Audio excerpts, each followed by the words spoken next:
Mga ka-Istana, good news. On October 2022, open na po ang SM City Tansa.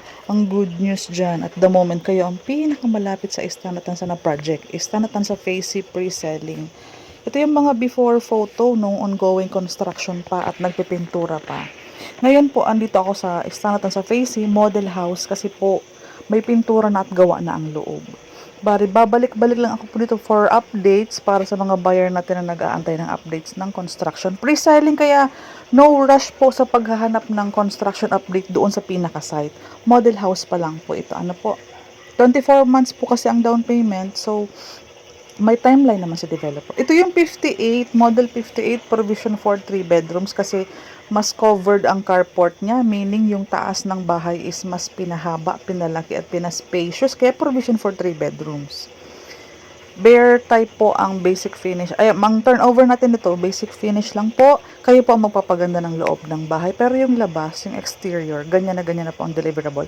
Itong side na to ang 49 square meters. Madami kaming newly open po kasi ang Block 7 at Block 6. Pinakamalapit yun sa gitna palabas.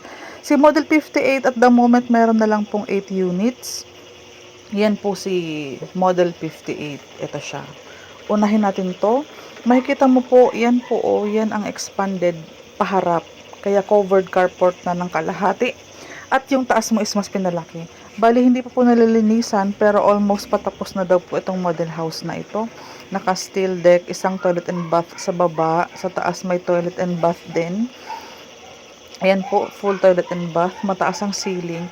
Ito po ang ating service area sa likod. Ito ang ating kabuuhan ng living area at dining room.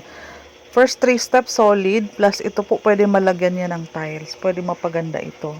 Ganito ang deliverable ng second floor, open layout. Ganyan na ganyan po siya. Makapansin mo po yung harapan na yan ang bali in-extend ng second floor mo. Kaya po siya 58 square meters ang house area. Ganyan po. So, mas malaki. Kung magto 2 bedrooms ka dito, mas malaki ang 2 bedrooms mo. May isang toilet and bath na din sa side na to. Yan po ang kabuuhan ni Model 58. May mag-o-open pa pong 3 bloke. Hindi pa lang sure kung 58 po yun. Pero at the moment kasi 8 na lang na units ang 58. Mag-chat kayo kung may available pa. Makahabol pa po kayo. Ganyan po kalaki ang ating Model 58. Kaya mabilis po itong naubos. Ito po. Sa computation, i-message mo po ako, papadala ko sa iyo yung inventory mismo para makita mo yung mga available din. Gawa na ang model house. So, mapapadala ang pag-update natin ng vlog. Please subscribe to my channel po sa mga naka-islanatan sa Facey para ma-update din po kayo. Ito yung harapan, oh. Covered half carport covered na. Kaya hindi na masyadong kainitin itong side na to. Ganyan ang laki niya, oh. Mas maganda makita mo sa personal, kaya mag-schedule kayo ng tripping kung okay sa inyo ang budget, pasok sa salary requirements, walang previous housing loan. Itong other side naman, nasa more than 1 meter lang po ang extension ng taas. May canopy pa po para hindi din tayo naaanggihan. Ayan po, oh, ito po ang taas ni 49. So makikita mo ang difference. Ayan yung inuslit ni 58. Ito yung si 49. Ganyan po ang taas niya. So, pasok tayo. Bare finish din po.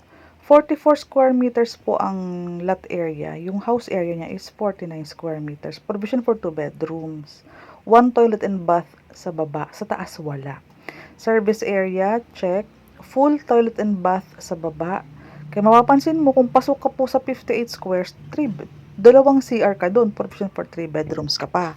So, ito po si 49, model 49 ay provision for 2 bedrooms. Malaking sukat din naman po pag hinati.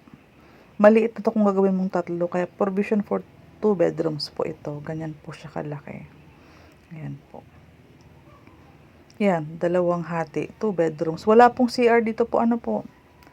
1 toilet and bath. Si model 49. Nasa around 1.7 m ito. Ang difference niya around 200. Nasa 1.9 po si model 58. Ganyan siya.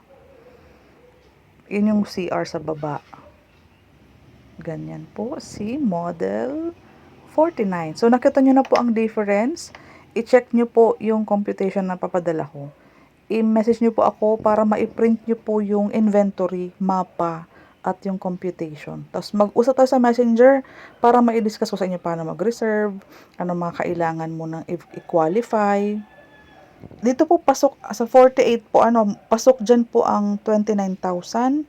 Sa 58 naman po is around 31, 32. Pasok po sa kabilang unit. Yung unang pinuntahan ko, yung 58. A bit pricey po si Model 58 kasi mas malaki ang house area niya. Kasi po provision for 3 bedrooms ka na po sa kabila. Si 49, 2 bedrooms. Itong kabila, 3 bedrooms.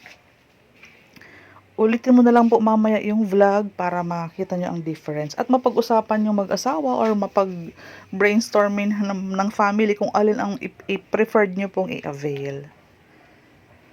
Again po, si Model 58 po is around 7 to 8 units na lang po, isang corner.